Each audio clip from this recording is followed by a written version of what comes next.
Greetings, R. Frederick Little here with another episode of Christian News and Views, episode 126.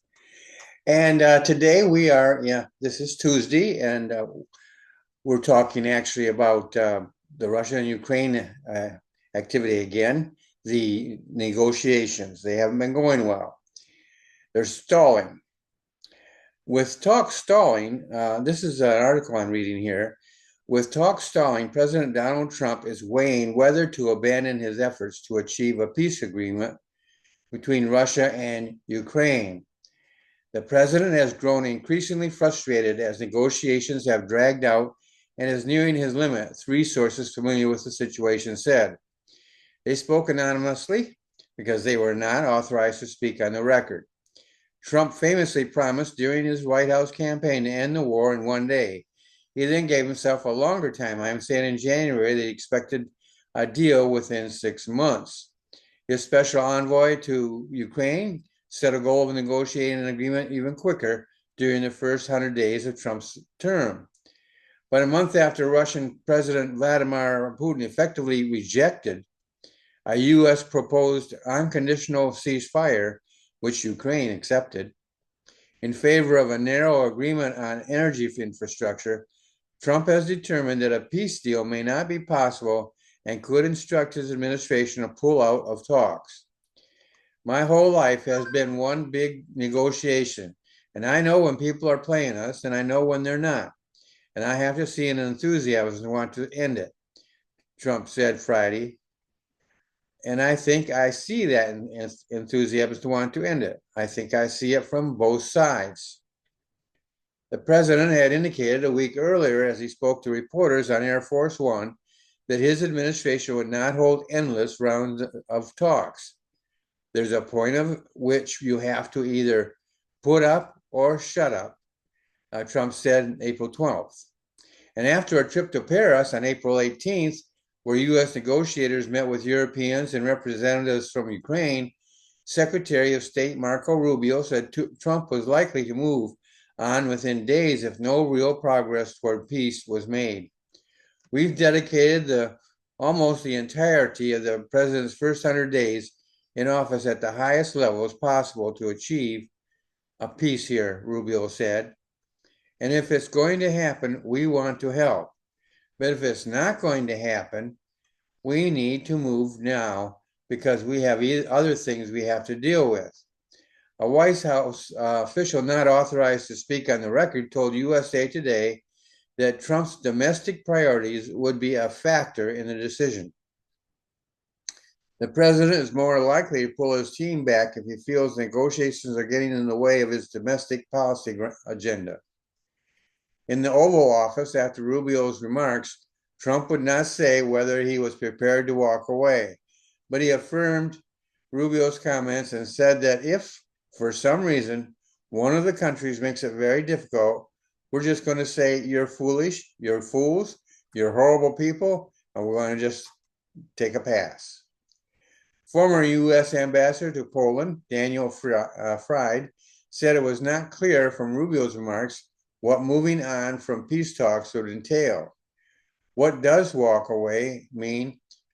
Well, walk away from Ukraine, pull our support, leave Ukraine to the mercy of the Russians, said Fried, a fellow of the Atlantic Council.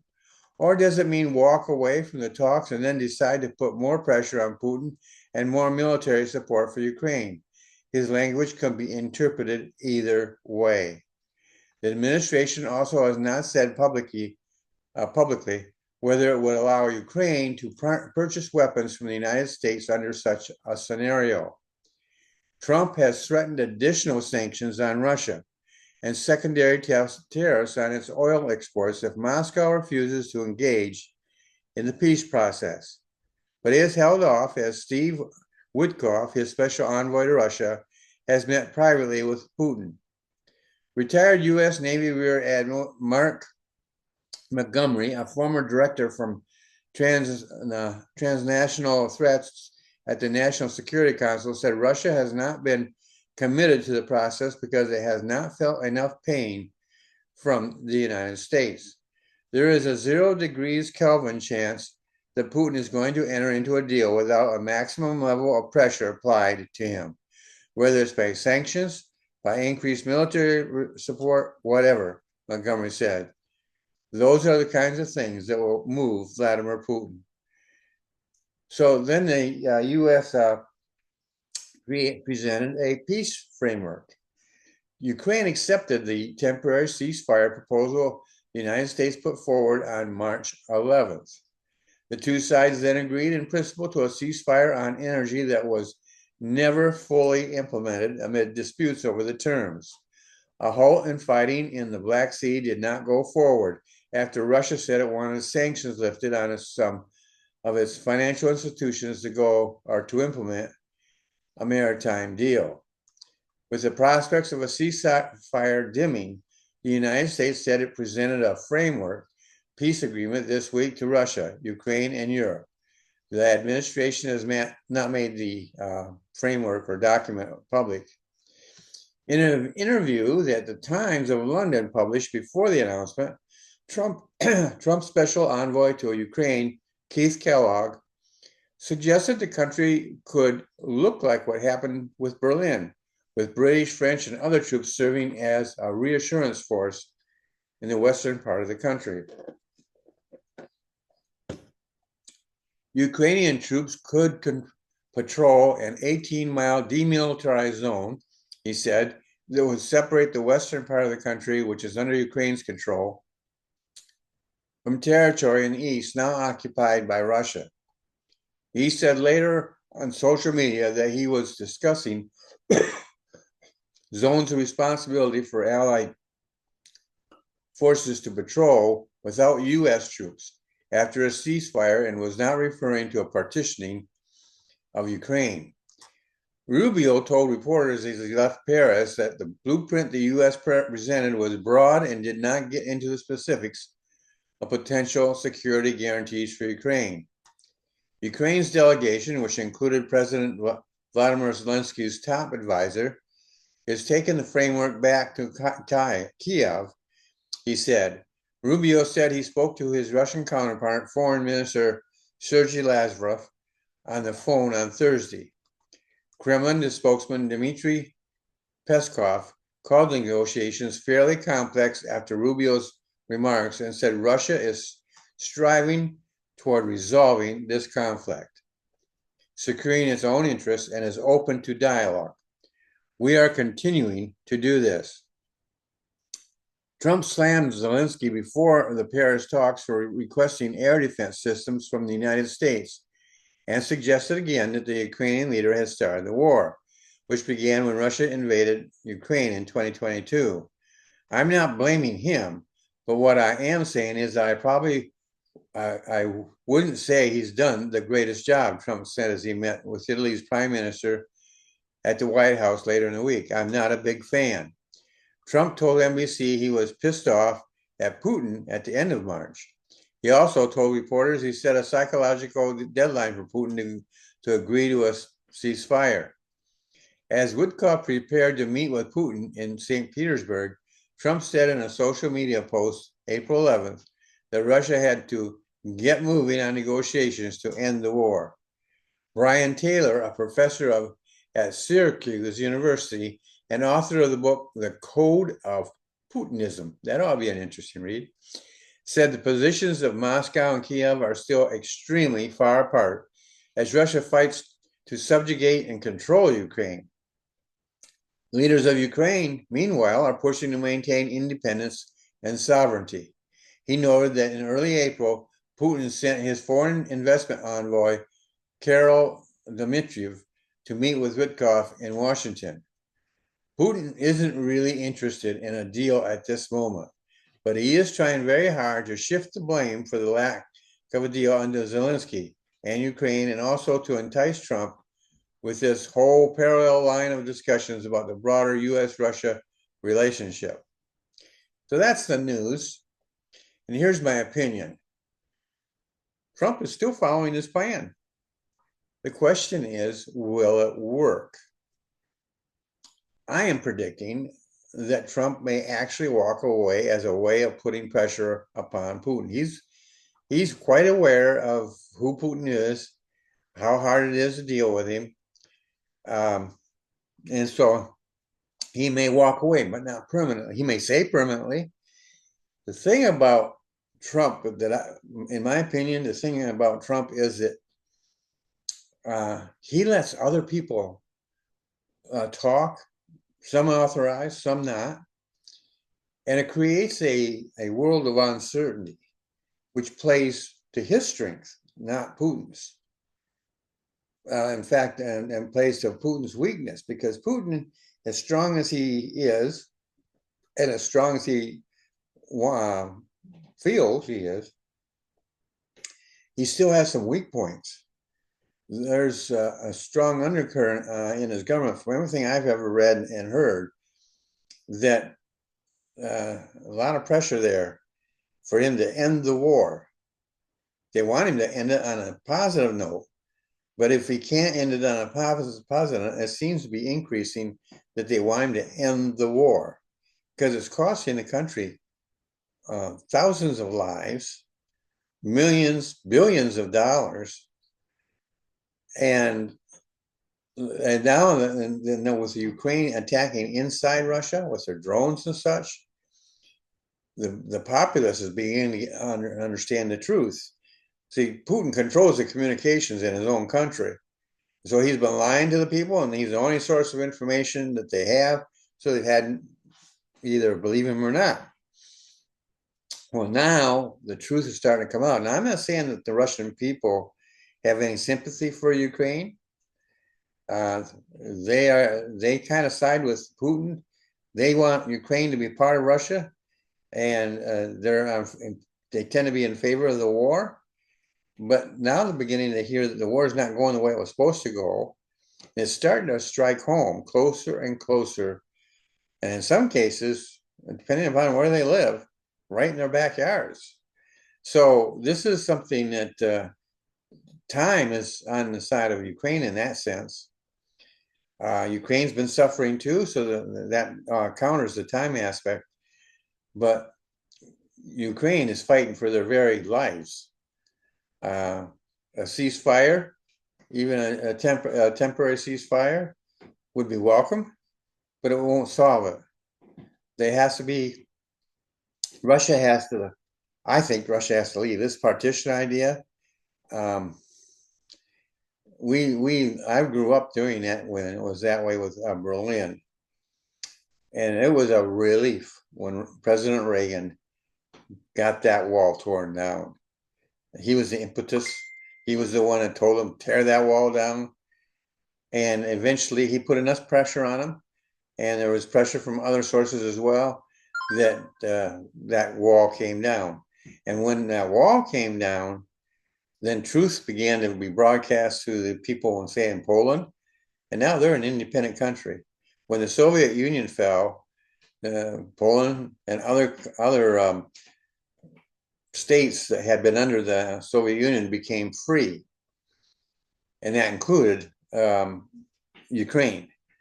And so, technically speaking, if you follow Putin's reasoning, if Ukraine is considered a part of Russia, then so is Poland, because Poland was at one point under the Soviet Union for a number of years. I would say a number of decades. And so that kind of a thinking doesn't really stand up. Ukraine has been on and off, controlled by a lot of different countries, and they've even been independent at times. So to say it's actually Russian, well, there's a portion of it where the people are Russian speaking, and that might be because of deporting some people and importing others, an old time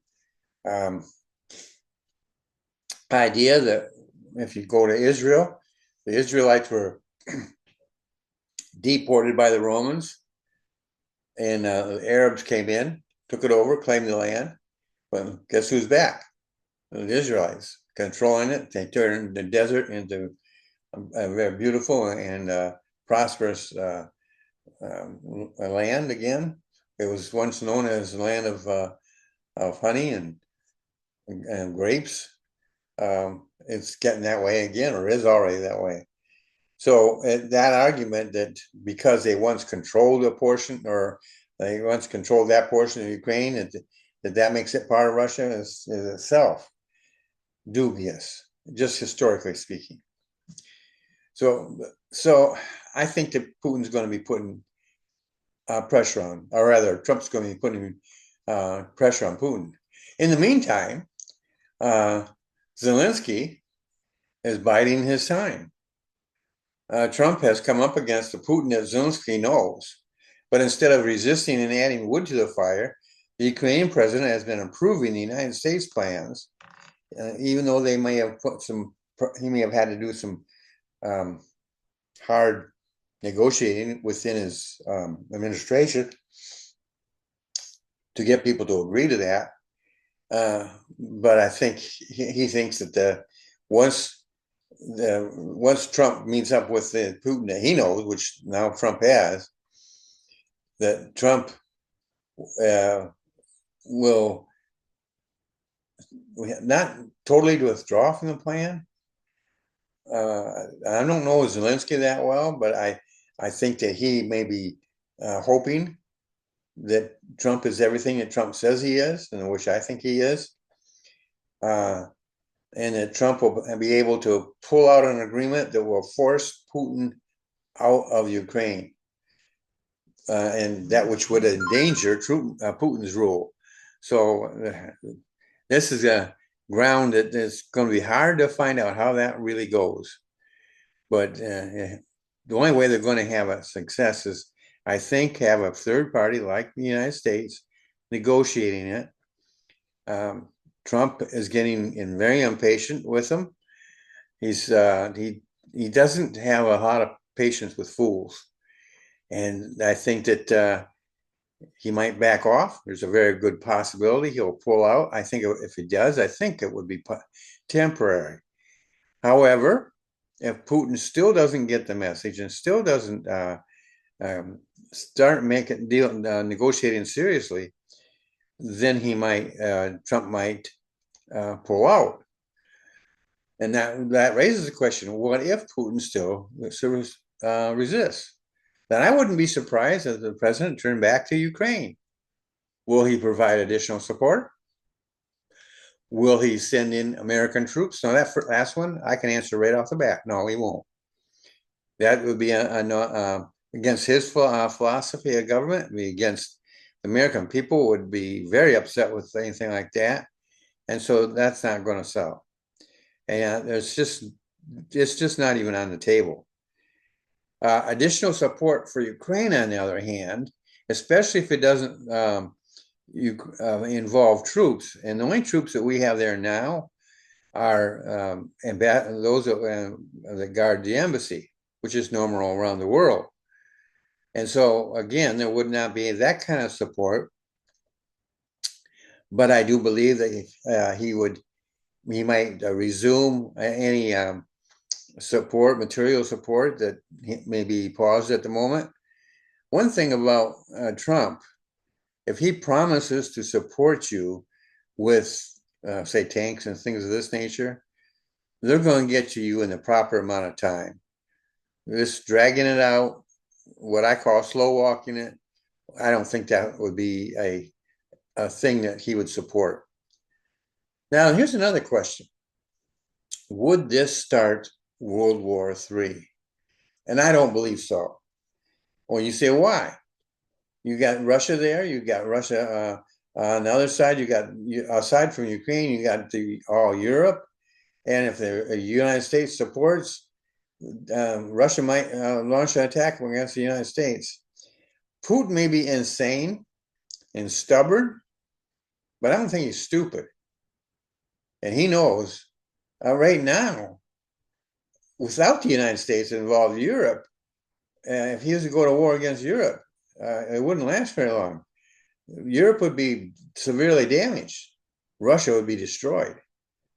So he knows that. And he would not necessarily, I don't know if he would just survive at all.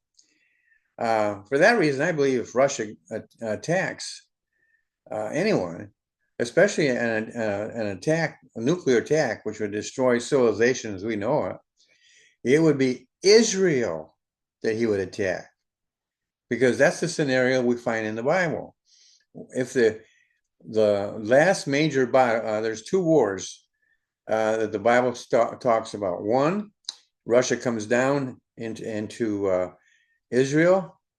They completely outman Israel is about to fall when God delivers a victory. This is found in Ezekiel. And it's a victory that God is given credit for, at least at the beginning. Later on, not so much. Sort of like in 9/11, the Americans came together in 9/11, and they were very patriotic and everything. Well, once time went by, a little bit of time, that started returning back to what we unfortunately call normal. Well, let's see the same thing here. Israel, right now, Israel is in the land in unbelief. And they're not going to be in the land in belief until the tribulation time. This particular war would not have anything to do with the tribulation. It very likely would take place before the tribulation, perhaps before even the rapture, although the rapture could happen right now. There's no timetable on that. So when that would happen, we don't know. But we do know that some speculation has been because it will end up with 7 years of Russia, or not Russia, Russian military equipment and so forth would be so destroyed that Israel would be able to take that destroyed equipment and fuel our entire country for 7 years. And it would take 7 years to clean up the mess. And so by the way, the tribulation period is 7 years long. So many experts tie the two together. But the war that takes place within the tribulation time, or at the very end of the tribulation time, is called the War of Armageddon. And that one is totally different. And God opens his mouth and speaks one word, and all the armies of the world are there, and they get destroyed. And those would be armies that would include the United States, by the way, armies of the world. Of course, but the church is all gone. Christians are gone. During the tribulation, there will be 144,000 Israelites who will go forth, spreading the word of God. And many people, Gentile people as well as Jews, will get saved. But it won't be the church. It will be very similar to the Old Testament. They'll be looking towards the temple, but they won't be looking at sacrifices. They will be looking at the fact that Jesus had already come, and they will be worshiping him. The very people, the Israelite people, will look at him who was pierced on their behalf, and they will call him their Savior, their Messiah. And they will go into the millennial period, those who survive. So I believe that would be the only possibility in my mind of where Russia would attack. And right now, they're in no position to attack anybody. They have suffered so much damage. They're going to have to rebuild. The nuclear weapons are one thing, but to go in and take over territory, to run that territory, they're going to need troops, tanks, all sorts of things. And they just are hurting. And China's not there China's helping, but they're wanting to impose some restrictions and things of this nature. North Korea is willing to help. But again, North Korea they're not really all that sympathetic with Russia. They're just trying to get their be involved in this, and they want their own country to be uplifted to greatness, especially North Korea. And so Russia is more of a tool. Russia is not strong enough to impose their will on China or their will on North Korea. And so, again, I just don't see that happening. Not now. In the future, yes, but not right now. And so that's it for today on that. I hope you've enjoyed this. I do something that's totally different from the news media. I read the news and then I give my opinion, which is, by the way, it was when I was growing up and when I was a young man. But along the line, the colleges have taught them, no, mix them together and present your opinions as facts because you have the job. It's your responsibility to tell the American people how to vote. No, it's not. Never has been. When our founding fathers put that in protected them in the Constitution and in the amendments, the freedom of the press was considered the conscience of America. They would tell the truth and only the truth, not their opinions, but the truth. And that lasted for almost 200 years. But some people who are wiser than our founders, wiser than God, decided that doesn't work. We got to teach them. We got to show them how they should vote and what they should support and what they shouldn't. Well, that's it for today, and I hope you've enjoyed this. Right down below here, there's an opportunity for you to subscribe to my channel. That's TR Independent Books.